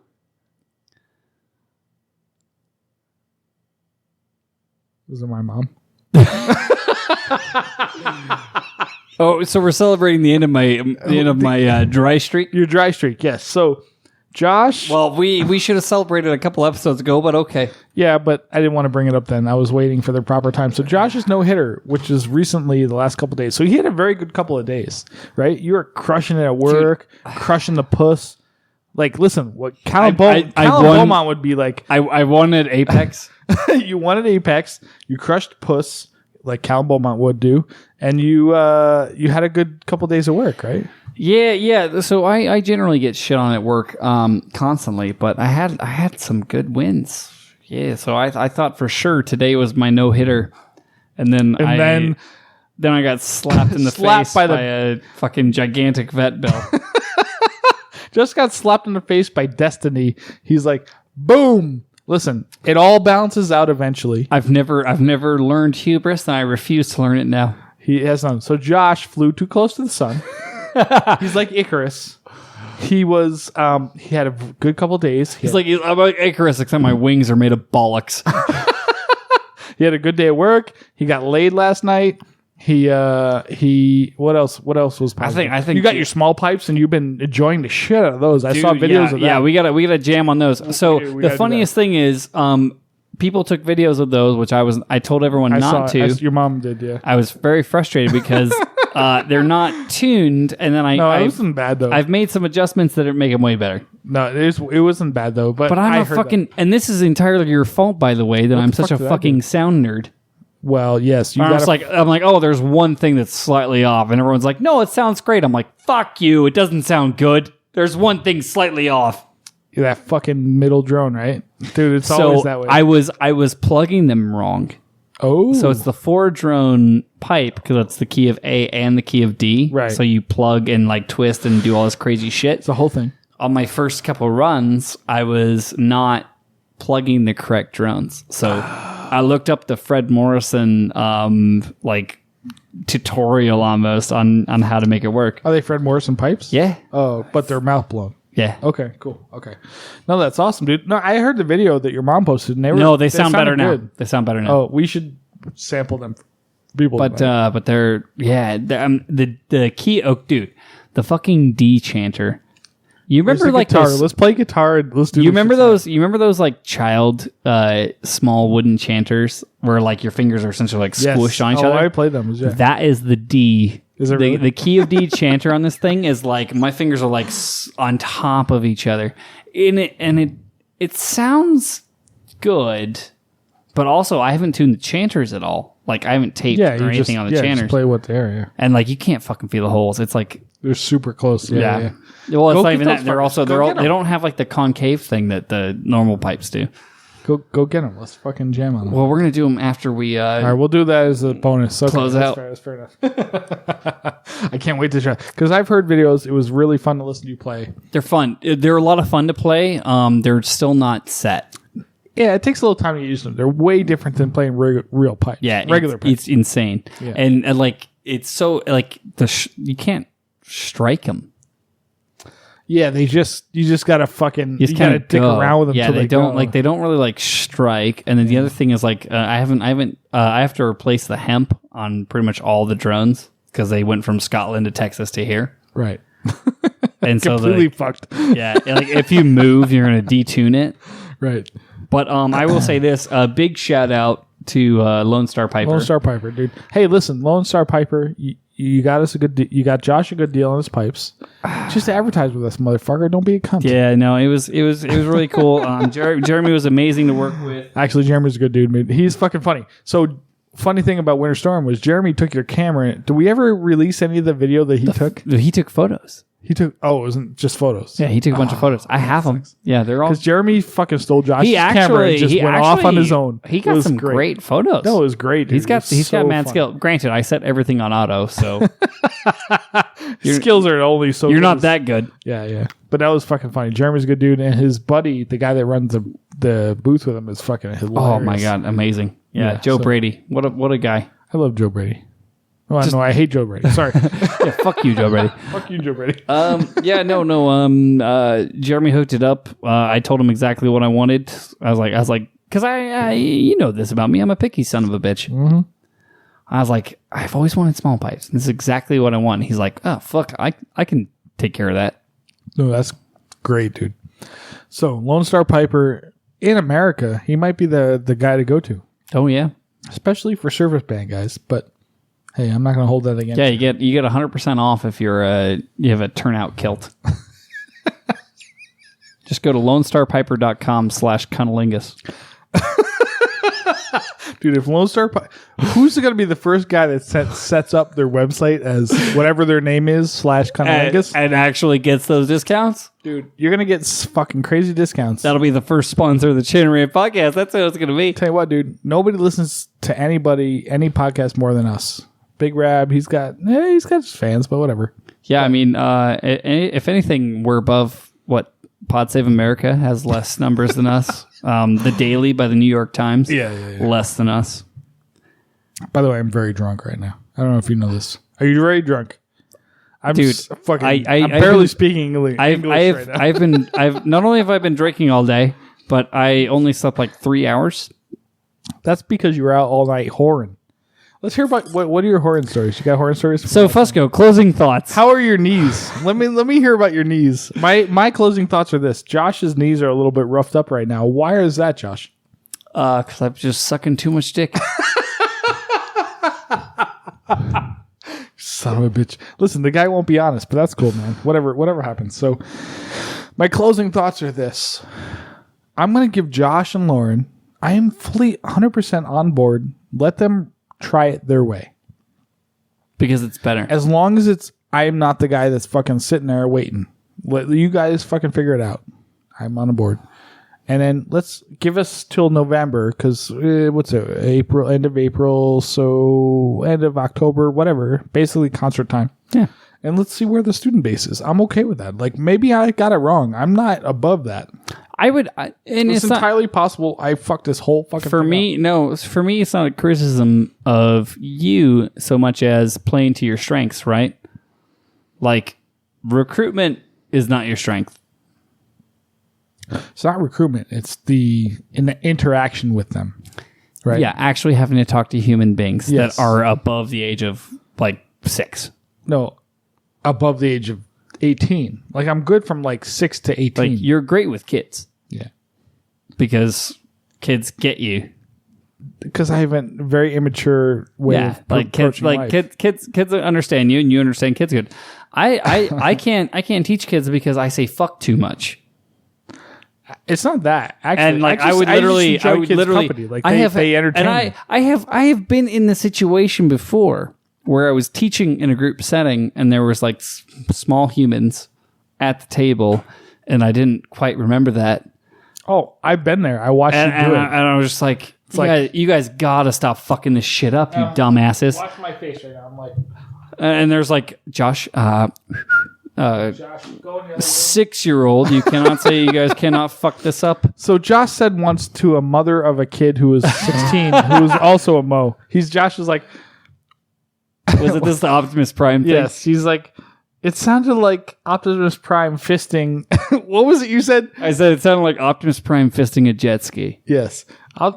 Which said this I to did the not- mother of a Mormon kid who was 16 years old. But I did not swear in that statement. No, but that is way worse than swearing I don't to understand. a Mormon family. I don't understand the difference. Listen, way back in the day when Braden, Zach, Marcy, and all of them were in the You have to band. bloop all these names. No, I don't think those guys care. But like you were the worst. you and Graham were the worst. Okay, I'm like me and oh my Graham, God. I can understand being the worst, but it wasn't always just me. Not always just you. No. But I'm like, fucking Braden was like 11 years old. Zach was like 13 years old, and we're like, They turned out great. how am I going to explain this to their mother who just brought them to lessons at the time? You know? I was not that bad back then. Graham was the one with the firearm and the hard ends. No, I get it. Hey, fuck, what are we going to do? I don't know. What the fuck? But that's why I'm saying the new system works because you can move people around to an instructor That's less offensive than you. or that is more appropriate, right? Like Bill would happily take lessons from me Bill because hasn't not even in the fucking band yet, dude. but I'm saying He's still learning the strike-ins. But I'm saying he could take lessons from me. Bill would be a perfect example of a guy who could handle it once he knows our process. He's still learning the process. What I'm saying is he could take lessons from me. There are people that are up and coming that could not take lessons from me because I'm a bastard. Who? I'll bleep it out. Give me some. Rick probably would rather not have me as his teacher. Dude, I swear in front of Rick all the time. Yeah, I know, but my and I don't want you to feel bad about this, but No. but my level of swearing is so much much different. So much better than mine. Yeah. That's true. I agree with that. So, okay. Like, no, don't get me fair. wrong. Don't get me wrong. You swear, but it's so different. I offend people so much more somehow. Because you're so much more creative than me. I just say fuck a lot. You, like, have these Starscream, fisting, Optimus Prime kind of shit. Like, I'm like, what the fuck are you talking about right now? So, yeah, Where it's like, I'm going to get in a DeLorean and go back in time so I can write a play about fucking your mother. That's how bad you are. okay, so where are we at? What are we trying to accomplish? We're here? trying to get to closing thoughts, but I don't think we're ever going to get I there. thought I gave my closing thoughts. No, you My just- closing thoughts are this. Let's go back to it again. Okay. So I'm willing to give you guys let me 6 check months. let me check the live dashboard here. Go to 6 months. I'm willing to give you 6 months. You and Lauren, take your idea, run with it. Tell me where I need to be and when. 100%. Maybe it's I'm willing. I'm throwing spaghetti at the wall at this fucking point, dude. Because I took JD Ingram-Am's advice. Like, let's open up the classes on Saturdays. $10, whatever. $5. It doesn't matter. The dollar amount doesn't matter. The point is they get skin in the game. It doesn't really matter. $10 is like reasonable. Okay, whatever. And then let's. You have to keep in mind he's drunk on moonshine half the time. More than half. There's no doubt. Look at the wife he's dealing with. She The must be drunk incredibly on moonshine. gorgeous one? Yes, Yeah. she must be drunk on moonshine. It's like, wait a minute. I still feel like we've lost in this scenario. Okay, so my final thoughts are I appreciate Fusco. I appreciate you coming to do this show. It's been a bit of a clusterfuck grab bag episode. Thank you to everyone that has stayed with us on the stream. We're going to hang out a little bit after the show's over to talk to you guys. Thank you, Lucy, for not being dead. She's still alive, so that's a good sign. Yeah, she's touch and go, but and Drink, motherfuckers. Again. and I love you guys. I appreciate the audience. It's been a rough couple weeks for the Chain Rant podcast, and me in particular, but we rise again like a big drunk dumb phoenix with That's what we do. We giant keep rising. cocks. Very large cocks. In case you're females that want to know, we have very large penises. Try that line again. Make it more believable. Okay. Okay. In case you're females out there that want to know, Josh and I have very big penises. Yeah, it didn't work that time either. But hey, Fusco, if you'd be so kind, play us out.